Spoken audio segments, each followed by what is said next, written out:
na nga, nag-tourist pabigla-bigla. Nag-tourist visa yan doon, sinuportahan ni bro, engineer, si Aramco, architect, may trabaho, may shumi, suportado magulang ko, may taxes niya. And then, nandun na ako sa Dubai, tourist visa siya. Marunong naman siya makitungo doon kay kasi syempre si Karen, hipag namin, yun ang unang mong pakikitunguhan. Nasa bahay siya ng kapatid namin.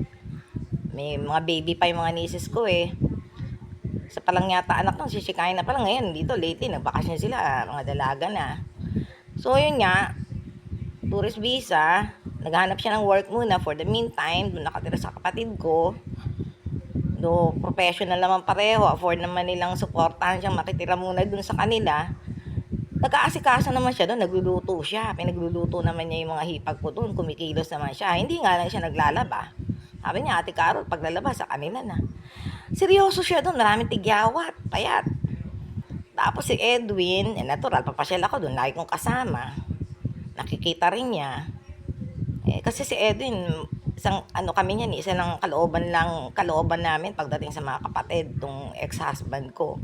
Alam niya yung kilala niya ako pagdating sa mga kapatid na yung iiral yung awa mo. Siyempre, ako naman, maganda naman nakalagayan ko sa asawa ko. Yung iniisip, kahit yung mga si Ate Glo, ganyan din si Ate Glo. Kahit kanya-kanya kami kamalditahan. Iisa kami.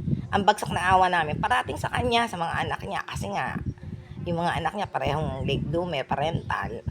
Nagme-maintenance yung isa, o yung panganay. Pag wala dyan, nung nandito ako na, hinahabol ko yung anak niya dyan pangit ako, nasa Dubai naman siya noon. Dahil nauwi na ako dito, hindi na ako nakabalik, nagkasakit ako. Pero may mga time na okay naman ako, pinaiinom ng gamot ng tatay niya, nagwawala. Pag wala nang nainom ng gamot, bipolar yata, ganyan-ganyan. Ay, nahabol ko kasi baka mawala. So ngayon, ang inano ko na lang, kaya nga mga anak ko, handa na lang kalooban na una sa nanay ko, kung kamatayan man, lagay mo na lang no sa ending. Para kung mga naghihingalo, whatever, kung sino maghihingalo, kahit mga sarili kong anak, acceptance lang. Kung talagang mawawalan ka ng anak, mga anak pa kaya niya, hindi yung lagi ka nag-iisip, laging awa.